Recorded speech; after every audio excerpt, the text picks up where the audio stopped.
Bueno, vamos a continuar con el tema que veníamos hablando, ¿sí? En los temas anteriores, en los videos anteriores, yo les estaba hablando del siglo VI, del periodo de la filosofía que se llama el periodo cosmológico. El periodo cosmológico era el periodo donde los filósofos empezaron a pensar en el origen del universo, del cosmos, de la naturaleza. Lo tenemos a Tales, a Heráclito de Éfeso, Anaximandros, Anaxágora y un montón de filósofos más. Estos periodos fueron en un contexto de constantes guerras, ¿sí? Las guerras helénicas, como las guerras de Troya, las guerras como las películas de Troya, de Gladiador. Bueno, esas guerras eran constantes. Bueno, entonces pasaron los años de guerras y de organizaciones sociales que en realidad estaban en manos de los aristócratas, por así decirlo, de una aristocracia que tenía el poder de decisión, impartía la justicia según sus decisiones, ¿sí? Bueno, pero llegamos al siglo V, que también tiene un periodo muy largo de guerras, pero a mediados más o menos del siglo V aparece lo que se llama el periodo antropológico de la filosofía, ¿sí? El periodo antropológico en realidad es el periodo los hombres o la filosofía, en vez de ocuparse sobre el origen del universo, empezó a preguntarse por el hombre mismo, por el ser. Empezó a estudiar o a preocuparse por cuestiones del Estado, ¿sí? Que tenían que ver con la ciudadanía, con el Estado. Bien, ese es el siglo que yo les mandé el material para que puedan leer, el famoso siglo de Pericles, ¿sí? El siglo de Pericles, que no duró un siglo, pero se llamó siglo de Pericles. Pericles en realidad trajo a Grecia como un respiro, fue un periodo en Grecia de muchísimo avance, donde donde muchos filósofos pudieron ver cómo se levantaba el Partenón, por ejemplo, las estatuas más famosas, que conocemos que algunas ya no quedan. Bueno, es un periodo muy rico en cultura, y es aquí donde podríamos decirnos exactamente en qué año, donde nace la democracia. ¿Sí? Esto lo pueden llegar a dar en filosofía, en historia o en ética. La democracia nació en Grecia. Bien, donde nace la democracia. Y vieron que en el material que les envié, Pericles defendía muchísimo la democracia. Él decía, nuestra ciudad está preparada para la guerra, ¿sí? Porque en aquel momento, no sé si ustedes sabían, pero las personas, ¿sí? Eran elegidas por los dioses. Vos vas a ser un ministro, vos vas a ser un guerrero. Supuestamente eran elegidos por los dioses. Y desde chico la educación en realidad se basaba en eso, en pelear. A los niños los mandaban a que aprendan a pelear en las guerras. Bien, Pericles decía, sí estamos preparados para pelear, pero en realidad mi pueblo se va a preparar más intelectualmente que otra cosa. Bien, y él decía, no voy a copiar a mis ciudades vecinas, pero sí voy a dejar que ellos entren y vean cómo vivimos. ¿Sí? Entonces se organizó la ciudad de una manera que los participantes, que los ciudadanos, empezaron a participar en las decisiones de Estado, en las cuestiones de Estado. Eso es lo que se llama democracia directa. Se juntaban en asambleas y en las asambleas tomaban las decisiones sobre la vida de la ciudad, sobre todo lo que acontecía en la ciudad. Perfecto. A ver, ¿qué pasa? Cuando iban a las asambleas a debatir, se empezaron a dar cuenta y empezaron a sentir la necesidad de que tenían que aprender más cuestiones de política, tenían que aprender más sobre, no se llamaba así, pero sobre literatura. Sintieron la necesidad de también empezar a hablar de manera correcta para poder convencer al otro, para tomar decisiones. Bien, junto con esa necesidad aparecen, lo voy a decir de alguna manera porque yo los defiendo mucho, aparece lo que se llama los sofistas. Los sofistas, y entre ellos Sócrates. Sócrates era un sofista, ¿sí? Los sofistas eran una especie, vamos a decirlo de alguna manera, de profesores, educadores. Ellos andaban deambulando de ciudad en ciudad. Iban y venían, impartían un conocimiento sobre cuestiones culturales, sobre cultura general, más que nada, no tan profundo como la filosofía, algo más que ver con la vida simple del ciudadano. Y entre eso también enseñaban lo que se llama la retórica. La retórica es cómo poder manipular al otro en una discusión, para decirles más o menos simple, para poder convencer o adular al otro cuando tenés una discusión.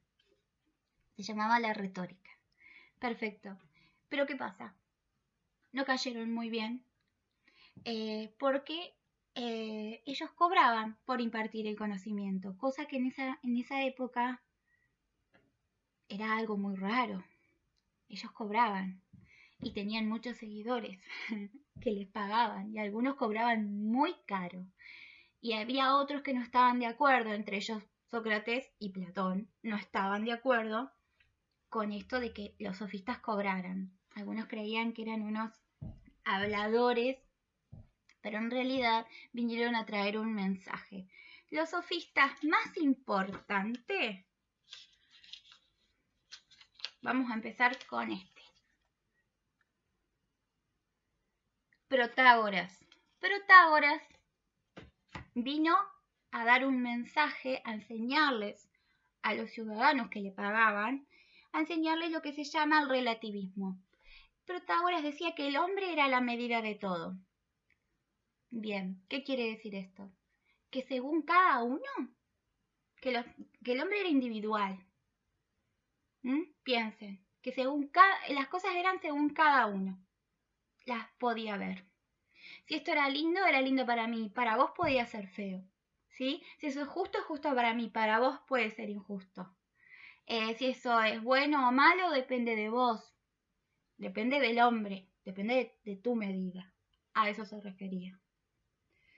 Y en realidad es un relativismo muy subjetivo. Y en aquel entonces, por más que hubiera una democracia, había un orden de justicia, un orden de moral, un orden de ética. Y este relativismo de que el hombre piensa y ve las cosas depende de cada uno y que somos todos distintos y que la verdad depende de cada uno, que como cada uno lo ve es relativo, depende como vos pensés. Ah, sí, pero así pensás vos, así pienso yo, y así se armaban las grandes discusiones. Y ellos enseñaban a cómo poder convencer al otro de que ese era su pensamiento, pero este es el mío, y cualquiera de los dos es válido.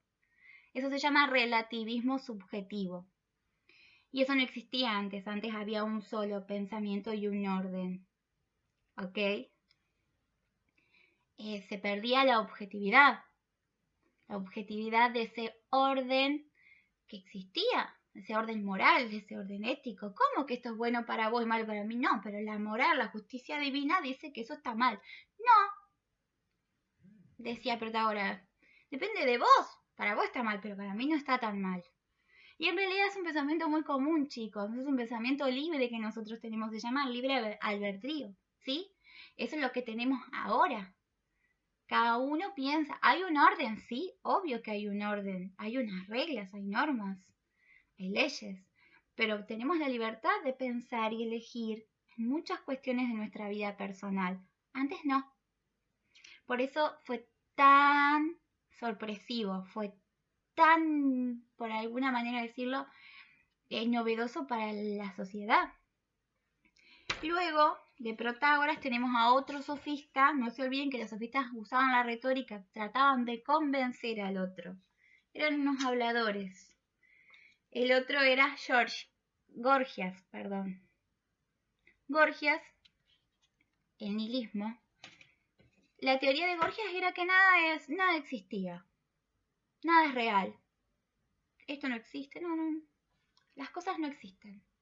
Nada es real. Y si algo existiera, nosotros no podríamos conocer. El hombre no lo podría conocer. Era un nihilista, un escepticista. Ni hablar que no creía en los dioses, ¿no? Cosa que en Grecia y en ese momento los dioses eran a los que ellos consultaban constantemente. Es más, fue él, Gorgias, el que consultó a uno de los dioses del oráculo y le preguntó quién era el más sabio. Y supuestamente el dios del oráculo dijo que era Sócrates. Y Sócrates era un descreído, no creía que él fuera el hombre más sabio. Bueno, este nihilismo de Gorgias, el escepticismo de no creer en nada y el relativismo de que la verdad depende de cada uno. Y el otro decía que no existía nada. Estas dos teorías, por así decirlo, llegaron tanto a la gente, le cambiaron tanto la vida a las personas de la ciudad, que se formó lo que se llamaría una gran crisis, ¿sí? Que empujó hacia una gran crisis, que es una crisis de Estado grandísima. Cuando se entra en crisis, en el Estado de Grecia, en esa ciudad, como toda crisis, comienzan de nuevo las guerras, a desordenarse la sociedad. En fin, chicos, creo que hasta acá he llegado y quiero que les quede bien en claro lo siguiente. Periodo cosmológico, siglo VI, filosofía que estudiaba el cosmos, el origen del universo.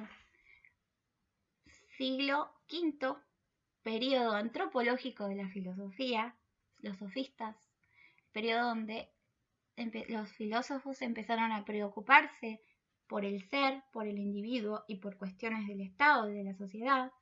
Sofistas, los sofistas eran educadores.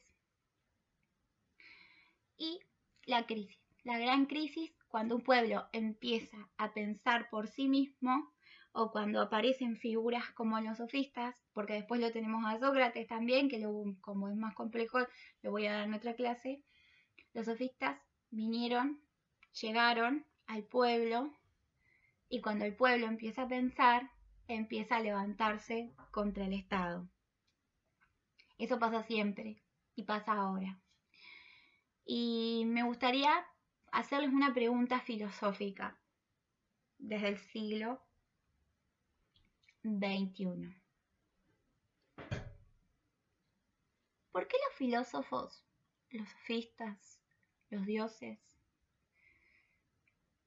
eran hombres? ¿Y las mujeres? La democracia. ¿Era democracia? Porque los que participaban en las asambleas eran los hombres. Las mujeres no. Esa es una pregunta filosófica. ¿Y las mujeres? Las mujeres eran producto o eran las que causaban las guerras en aquel entonces.